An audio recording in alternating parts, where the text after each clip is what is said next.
I think corporate relationships are quite different. What the Prince Consort was trying to do was to try and say, look, you've got to have a marriage of art. I think that they then split again, and I think they're gradually coming together. Prince Philip stood as Queen Elizabeth's constant companion for decades, the quiet force beside her at every event, fulfilling his duties with unwavering dedication. But in his final years, something unexpected happened. He began to distance himself from the Queen, more often than ever before. Just before his passing, he revealed the real reason behind this change, offering a side of their relationship that few knew existed. What could have caused this shift, and what secrets did Prince Philip uncover about their bond in those final moments? Let's uncover the truth behind the royal couple's private struggle. A partnership built on distance. Their story started in 1934. Elizabeth was just 8 when she met Philip for the first time. He was a blonde, blue-eyed teenager from a fallen Greek royal line with a military future ahead. Their paths crossed again over the years, and by the time Elizabeth was a teenager, she had made up her mind. He was the one. In 1947, they got engaged. 5 years later, Elizabeth became queen. Suddenly, Philip's identity shifted from a rising naval officer to the husband of the most powerful woman in the British Empire. What followed was a lifetime of compromises, adjustments, and a very non-traditional marriage behind all the tradition. From the outside, they were the ideal royal couple, steady, united, and always in step. But privately, they made an unusual choice. They often lived apart. While Elizabeth worked from Buckingham Palace or Windsor Castle, Philip preferred quieter surroundings. He split his time between Sandringham, Balmoral, and later Wood Farm, a cottage on the royal estate. And this wasn't just about avoiding the cameras. It was a practical, personal decision, shaped by years of strain, expectations, and the way their individual roles pulled them in different directions. When Elizabeth became queen in 1952, everything changed. Royal protocol made it clear she was the sovereign, and everyone else, including her husband, came second. Philip had to give up his naval career, something that had given him both purpose and independence. His surname wasn't passed to their children. Even his seating at official events was carefully arranged to reflect his secondary role. This wasn't easy for a man used to command. He had been a naval commander, someone used to making fast decisions and being in control. Suddenly, his job was to stand beside the Queen in silence, wave on cue, and never overshadow her. For a man with a strong, action-oriented personality, that kind of restraint wasn't natural. In public, Philip always fulfilled his role. But privately, he made it known that living full-time at Buckingham Palace was never part of the plan. It wasn't a falling out or lack of love. It was about space, physical and emotional. He once described himself as the only man in the country who couldn't give his children his name or make household decisions without a committee. After retiring from public duties in 2017, Philip quietly moved into Wood Farm at Sandringham. It was a modest home by royal standards, and he liked it that way. It gave him peace. There, he read, painted, and hosted the occasional guest. He didn't attend major events unless absolutely necessary. He wasn't hiding. He was finally living on his own terms. Despite the separate addresses, the bond between them remained. They kept in touch constantly. Elizabeth would visit when her schedule allowed, and they spent holidays together. But by then, both of them had settled into the understanding that marriage didn't have to mean sharing a bedroom, or even a house, every night. Friends of the family often pointed out how they seemed most at ease when they were apart. Philip didn't thrive in the stifling structure of palace life. Elizabeth, on the other hand, was the palace. She ran it, represented it, and rarely left its world. Living separately gave both of them a chance to breathe, which in turn kept their relationship strong in its own way. The quiet struggles of a royal consort. Long before Prince Philip became the Duke of Edinburgh and the Queen's other half, he was a child without a stable home, born into a royal family that barely held onto its name. Born in 1921 on the Greek island of Corfu, Philip came into the world as a prince of Greece and Denmark. But just a year later, his family was exiled from Greece after a political disaster involving his uncle, King Constantine I. The monarchy collapsed, and the new government forced the entire royal family out. Philip was still an infant when he was smuggled out of the country in a fruit crate, carried aboard a British naval ship sent to rescue the family. From that moment on, he would live a life without any real place to call home. His family bounced between France, Germany, and England. His mother, Princess Alice of Battenberg, suffered a mental breakdown and was institutionalized.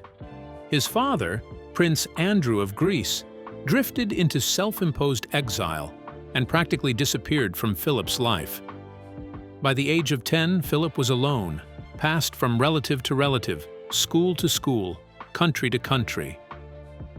Despite his royal blood, Philip's childhood was filled with chaos, not comfort. He spent most of his formative years in boarding schools, mostly in Britain and Germany, where he was known for being athletic, blunt, and fiercely independent. He had no permanent address and very little parental guidance, which shaped him into someone who trusted discipline over sentiment. The people who raised him weren't warm guardians. They were naval officers, schoolmasters, and distant relatives.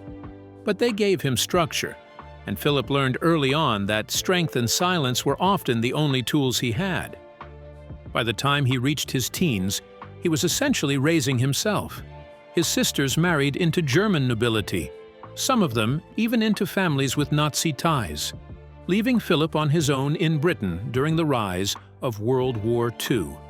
He knew he had to make something of himself, and so he entered the Royal Navy in 1939. In wartime, Philip thrived. He rose through the ranks, commanded ships, and saw real combat. For the first time, he wasn't a displaced prince. He was an officer, a man with a role, a uniform, and some real respect. Everything changed the moment he married Princess Elizabeth in 1947. One day, he was a Navy man used to shouting over storm winds. The next, he was bowing to courtiers and adjusting to a life where everything had to be done quietly and in the proper order. Philip didn't ease into his role as royal consort. He was dropped into it. He had to renounce his Greek and Danish titles and become a naturalized British citizen. Even his name was changed. His birth name, Philip Schleswig Holstein-Sonderburg-Glücksburg, was replaced with Mountbatten, his mother's anglicized family name. Overnight, the man who had survived war and built a career was now expected to walk 2 steps behind his wife. And yet, Philip adapted, not smoothly, not happily, but dutifully. For someone who had spent most of his life calling the shots, being told what to wear, where to stand, and how to smile, must have felt like a prison sentence. But he accepted it, knowing the weight of the institution he'd just married into. What people often forget is that Prince Philip wasn't just the Queen's husband. He was a man who never got to be the star in his own story. Every time he walked into a room, all eyes were on Elizabeth. His job was to stand tall, look respectful, and say very little. Behind closed doors, that silence wore on him. He was not someone who liked being ignored or minimized. He had opinions, strong ones, and didn't hesitate to express them when he could. But publicly, he was expected to be the invisible support beam holding up the crown. This invisible burden turned Philip into someone hard to read. He was known for his bluntness and off-the-cuff remarks, which often made headlines and sparked controversy. But that dry wit, that sarcastic humor, was often his only outlet. It was how he coped with a life he never chose but couldn't walk away from. The father. Struggling with fatherhood. Philip's relationship with his children, particularly Charles, was distant and complicated. He wasn't the warm, doting father figure the public expected from a royal patriarch. He came from a generation that saw emotions as weaknesses and parenting as discipline. He wanted his children, especially Charles, to be tough, to be leaders, to understand duty. But Charles was a sensitive child, one who felt smothered by his father's expectations and misunderstood by his stern approach. They clashed often, particularly when it came to Charles's education. Philip pushed him toward Gordonstown, the same rigid Scottish boarding school he had attended. Charles hated it, describing it as colditz in kilts, while Philip believed it built character. This gap between them, between a son seeking affection and a father demanding resilience, would define their relationship for decades. Even at the height of the royal ceremony, Philip often looked slightly out of place, less like a polished royal and more like a man who'd rather be somewhere else. And that was often true. He felt most at home in places like Sandringham, Balmoral, or Windsor, where he could escape the public eye.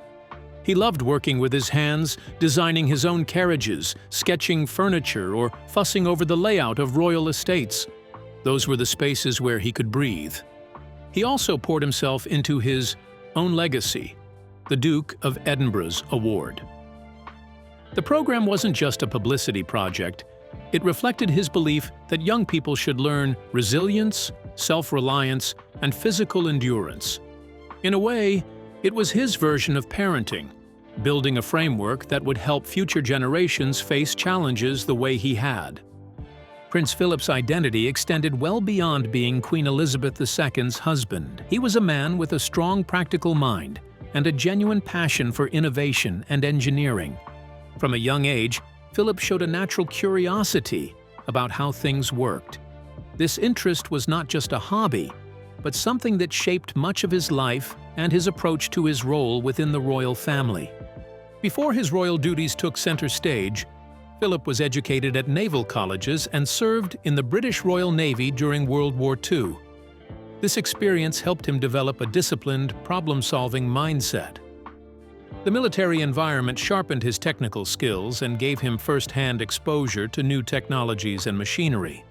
These experiences fueled a lifelong fascination with engineering and invention, which he carried into his royal life. Prince Philip's interest in engineering found a unique outlet within the royal residences.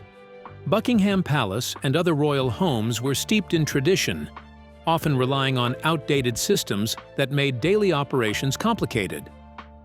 Rather than accepting these limitations, Philip took a hands-on role in improving the practical side of royal life. One of his significant contributions was overseeing the modernization of electrical systems throughout the royal estates. Many parts of Buckingham Palace were not built to handle the demands of modern electrical appliances and lighting, which created frequent problems. Philip understood the importance of safe and reliable infrastructure and worked closely with engineers and electricians to upgrade these systems. Beyond electrical improvements, Philip also focused on the functional areas that supported the household, such as kitchens and workshops. He encouraged redesigning spaces to make them more efficient and easier for the staff to use. This approach reflected his practical mindset. Rather than clinging to tradition, he sought ways to make royal life run more smoothly behind the scenes. His involvement was not just managerial. Philip was known to engage directly with architects, engineers, and craftsmen, discussing plans and offering his own ideas. This proactive attitude was unusual for someone in his position, but showed his deep commitment to problem-solving and improving the royal environment. Among Philip's lesser-known but deeply personal interests was carriage driving. This traditional sport involves controlling horse-drawn carriages through courses or competitions. Unlike many royal hobbies, carriage driving required physical skill, precision, and a close bond with horses. Philip did not only participate in carriage driving as a casual pastime. He was heavily involved in advancing the sport itself.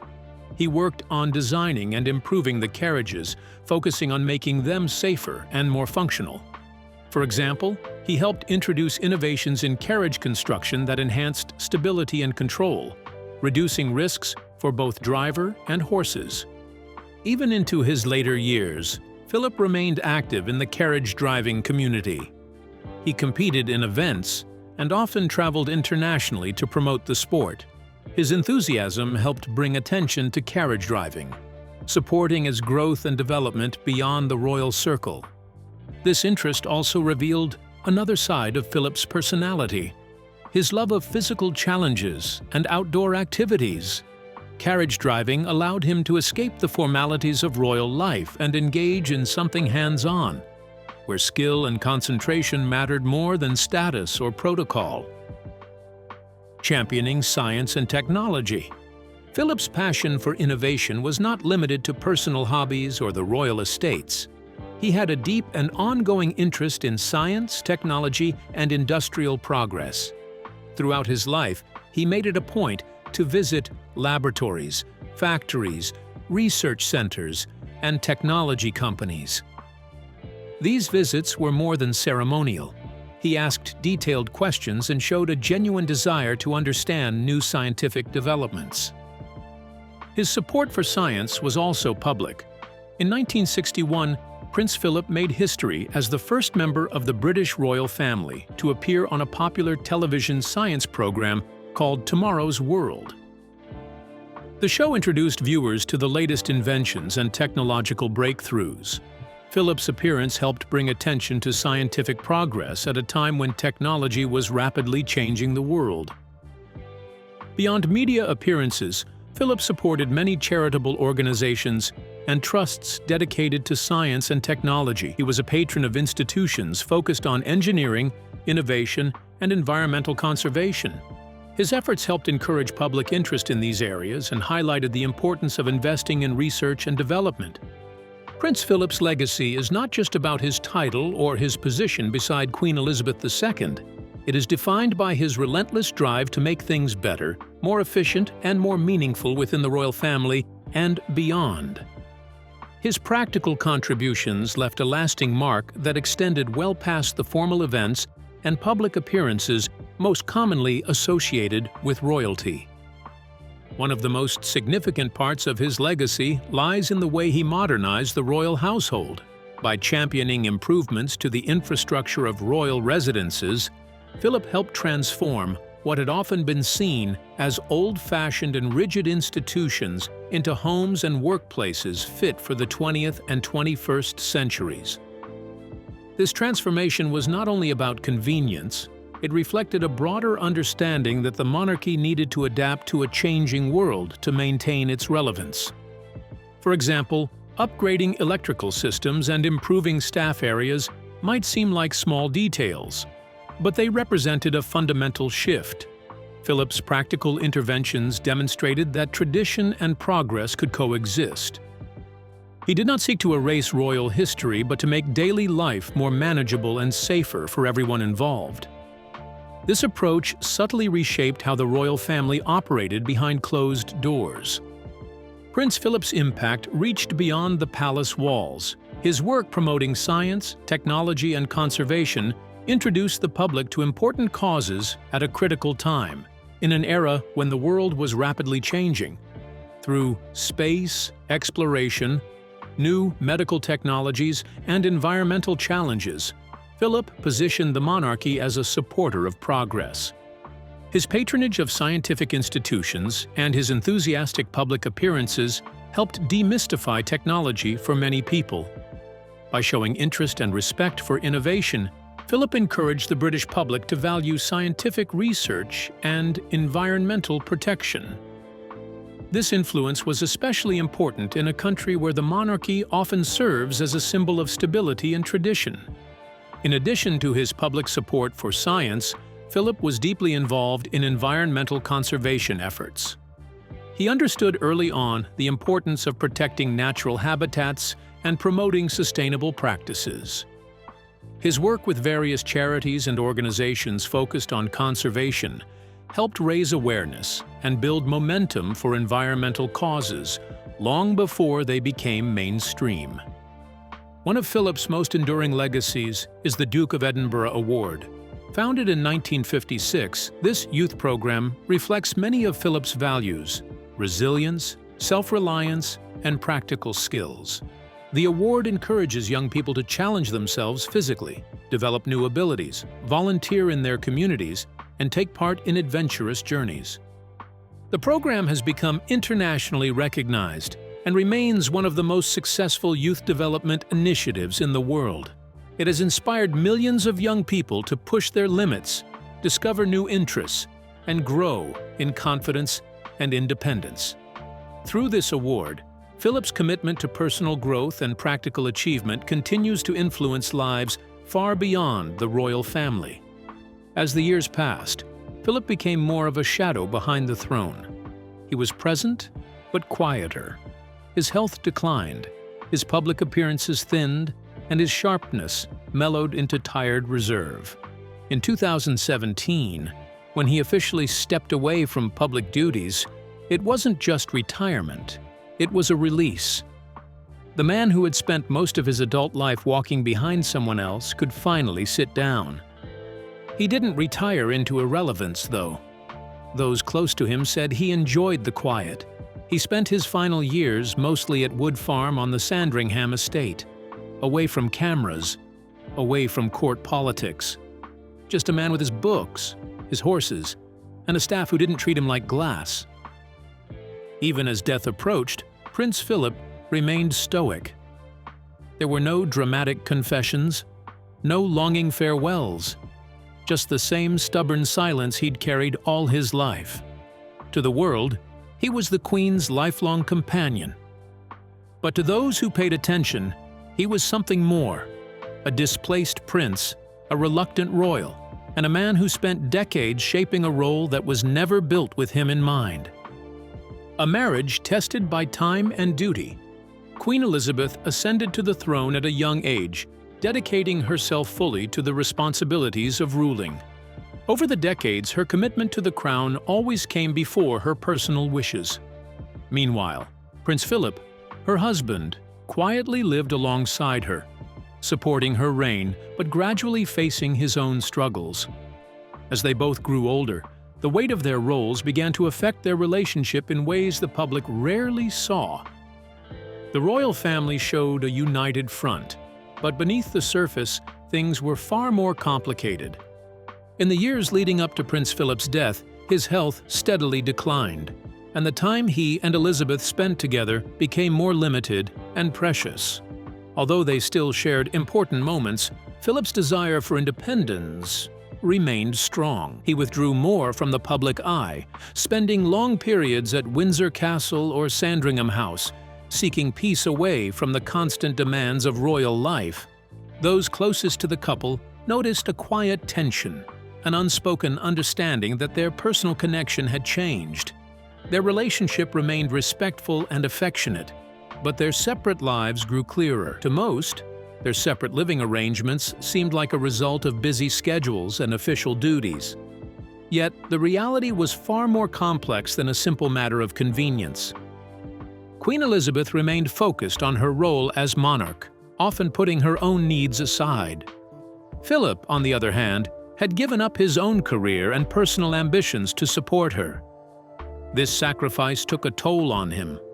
The role of consort, though important, left Philip feeling overshadowed and unfulfilled. Over time, this frustration grew, and he increasingly sought solitude in his private interests and quiet retreats.